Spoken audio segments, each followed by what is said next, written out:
What was your I fucked up moment? Story 1. I was riding electric scooters with some friends and they thought of riding down a hill covered in potholes. I hit a pothole going like 20 miles per hour and got some air. This was the I fucked up moment. It was like the intro to a movie. Slow-mo. Me midair. You're probably wondering how I got in this situation. My shoulder took most of the impact and broke in 2 places. It still hurts some days, even years later. After landing and moving to a bench nearby, my vision just completely went for 1 minute or so. Story 3. I decided to scrape out old stale brownies that had hardened to the pan with a knife. The thought flicked through my mind a fraction of a second before the knife slipped out of the pan and plunged into the center of my palm. Side note, after that, the knife was always darker where it had been inside my hand. Anyway, anyone know why? Another side note, 5 years later, a guy broke into my house and tried to kill me with that very same knife. Story 4. Let's go back to my first kitchen job. I was a prep cook for a bakery coffee shop. One morning, I was making cinnamon rolls and following the recipe, or so I thought. I pull my first batch of 30 out of the oven, and the owner comes by for a taste. She takes one bite, spits it out, and asks me what my process was. I told her I doubled the recipe as she requested, so 14 tablespoons of cinnamon. Problem. That number I thought was a 7 was in fact a 1. Oops. Story 5. Mom left my sister with a recipe for a cake. Sis just starts measuring the ingredients as usual when she comes across 3.5 cups of shortening. Sis is like, this is a lot, but oh well, in the batter goes. The recipe was handwritten and whoever copied it down added a 3 as in step 3 and half a cup of shortening. But for most of the ingredients, there were no step numbers before. I was close to my 30s when I learned the difference between a clove of garlic and a head of garlic. And let's just say, if there were vampires in the neighborhood, they died that day. Story 6. This was years ago, and I still think about it sometimes. I was sleeping over at a friend's house, and when I woke up in the morning, I thought it would be funny to sit on his cat. I was 10. As if this wasn't already a stupid idea, I pulled my pants down. I want you to picture this. A fat 10-year-old dipshit about to press his bare ass into a cat and tell me how well it's going to go. After being scratched in the ass, I went home crying and stood outside for a few minutes until my mom woke up and let me in, giving me a quick bath because I was bleeding. It wouldn't be until a few years later that I found out she was convinced my friend's stepdad violated me, which definitely didn't help my mom's schizophrenia. Story 7. I f***ed up. I locked myself in an empty jail. I was reviewing a job site at 5 p.m. on a Friday, and I was the last guy there. My cell phone had just run out of battery. It was a new county courthouse in the USA, and it was nearly complete. I was checking door functionality, mechanical function only. The whole building had electric security on each door, but it was turned off. I had a master key card and an actual door key to override the door locks, just in case. At one point, I mindlessly walked into a side chamber of the main courtroom. I realize it's the detainee lobby. As I turn back, I hear the door click shut. I tried the electric key card that I had. It didn't work because there was no electricity. I tried the regular key that I had, and the lock didn't work properly. I tried again. Nothing. And again. Nothing. And again, a few more times. It still doesn't work. I bang on the door and shout for help for a few minutes. It's useless. No one's there. I tried the door lock a few more times. It doesn't work. There are approximately 62 hours until anyone is supposed to be at the job site again. I fucked up.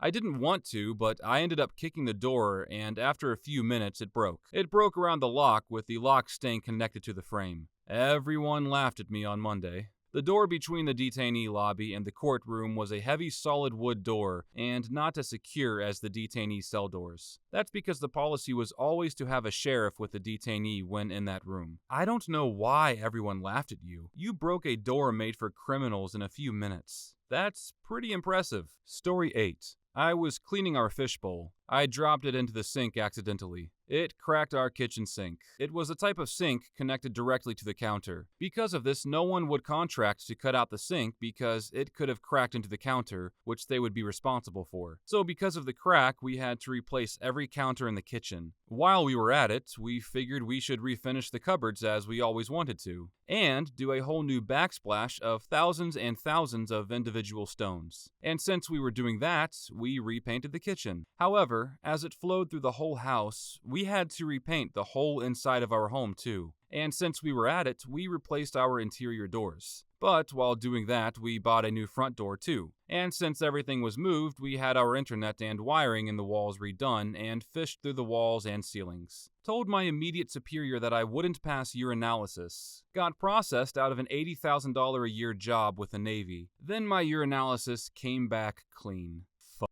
Story 10. About 20 years back, was driving a car way too fast, over 120 in a 50 zone. In a bend, I felt the back start to slide. Then nothing. The next thing I remember is waking up in the back of a wailing ambulance and I couldn't move. Panic set in. I had f***ed up. Turns out my car did a 360 or more and hit a tree at the B-pillar between front and back door on the driver's side and came to a stop. Duh. The reason I couldn't move was because I was strapped down. Turned out I walked away with just a mild concussion. Car was totaled. I was still paying off the car, and it basically pushed me into severe money problems for the next 7 to 8 years. Story 11. I was a lead in a play for a theater company. Came down with an intense cough. Decided to see a doctor. They prescribed me a cough suppressant. I figured if the recommended dose worked, then more than the recommended dose would work even better. Drank half a bottle of DXM syrup 2 hours before going on stage, and accidentally had an out-of-body experience in front of a full house. I was young, naive, and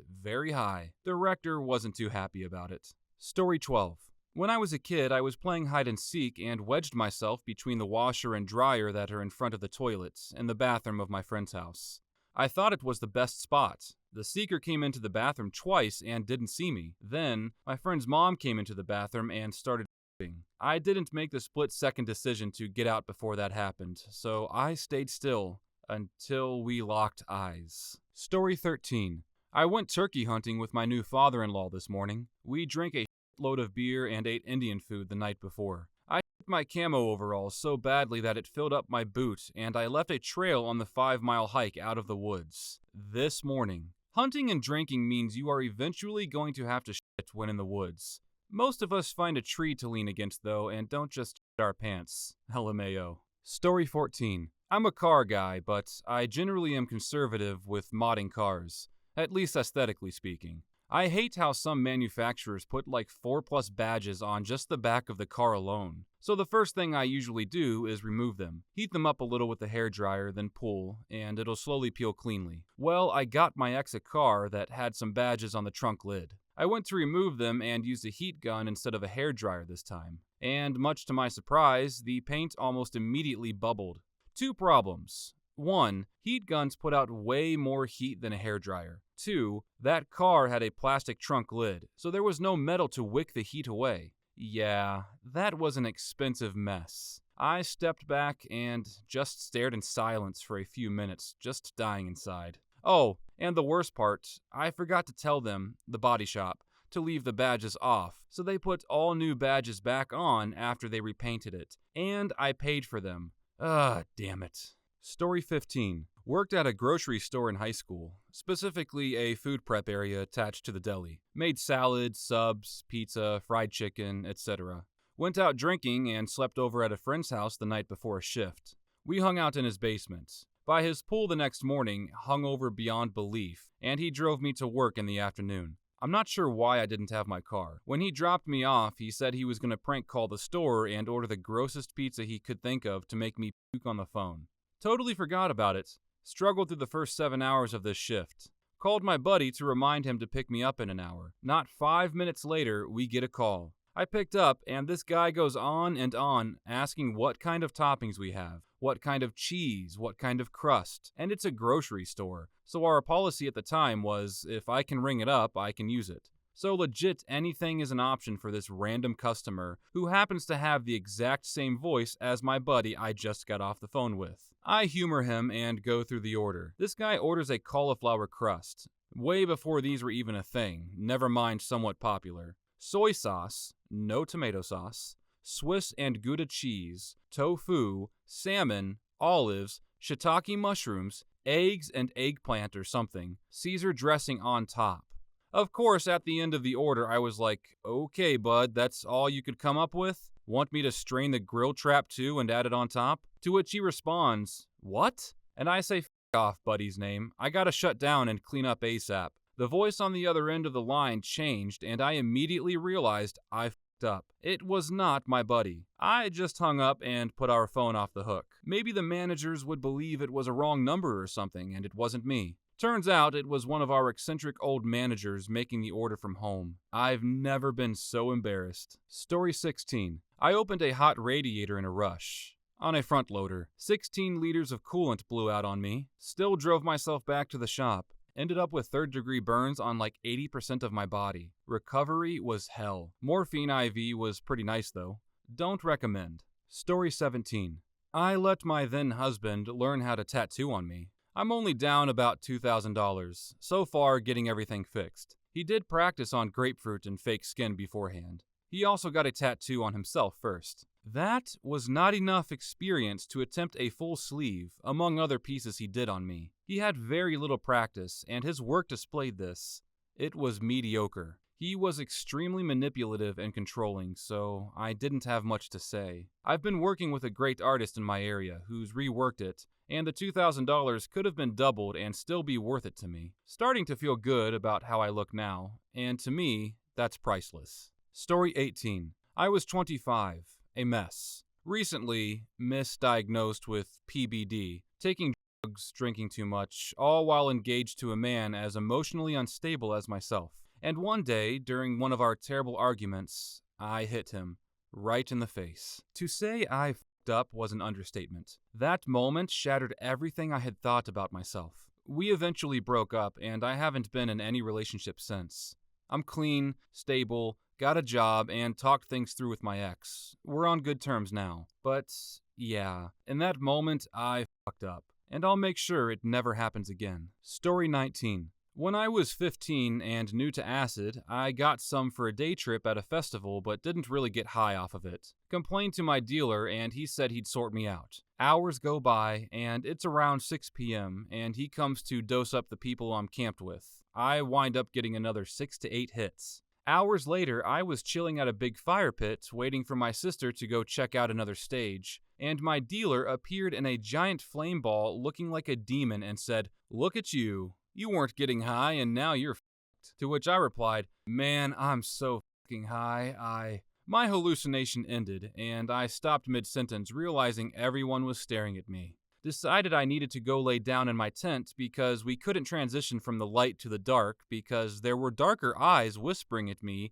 that it was safe in the darkness. Eventually made the transition, but quickly realized people in the camping area had set up tripwires everywhere. Spent the next hour or so dodging tripwires and made it to my tent and spent the rest of the night watching a tree fold itself in half. Acid is so fun, until it's not. Story 20. The moment my drill sergeant in basics said, "I hope you didn't join because Bush said the war was over, because you're going straight to Iraq." Even then, I was, nah, Bush said it's over. Needless to say, I was in Iraq in less than a year from that point. Story 21. Got knocked out by a horse on Sunday. Monday morning at work, I started showing concussion symptoms, like a massive urge to throw up. I had already had multiple concussions over the years, so I knew the signs. Left work in my van and blacked out for several miles in minutes.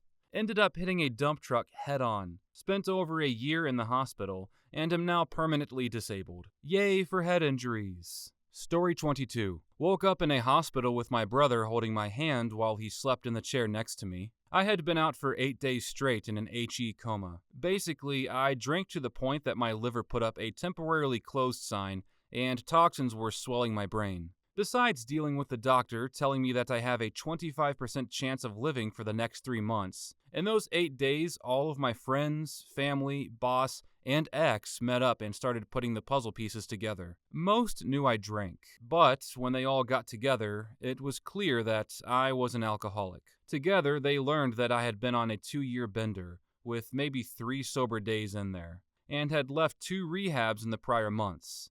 Suddenly, I realized that I couldn't form a believable lie anymore.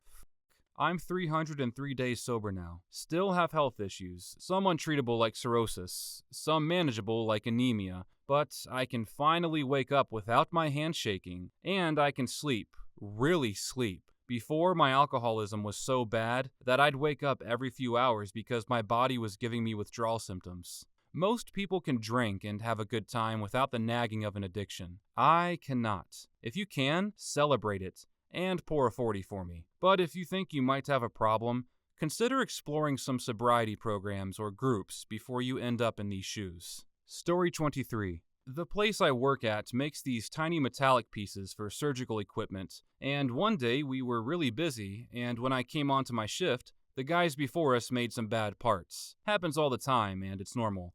But my boss basically told me to check if they were actually bad or not. Told my boss that they were not as bad as we thought, and he agreed. Went on to throw away bad parts that was made from other machines, and I accidentally threw out the good ones. About 850 of them. Realized as soon as I chucked them out that I grabbed the wrong box. Story 24. Fell in love with a woman I couldn't get with. I acted like a complete tool and ruined what could have been a great, lifelong friendship with petty jealousy and awful behavior. I went into a downward spiral and nearly lost everything. Years later, we randomly bumped into each other, just like I always hoped we would. I tried to repair the damage and rekindle our friendship, but it was too late. She now lives a great life with a new husband and loving children in a beautiful home in rural Georgia, while I rent a room in a tiny house in a suburb of Los Angeles.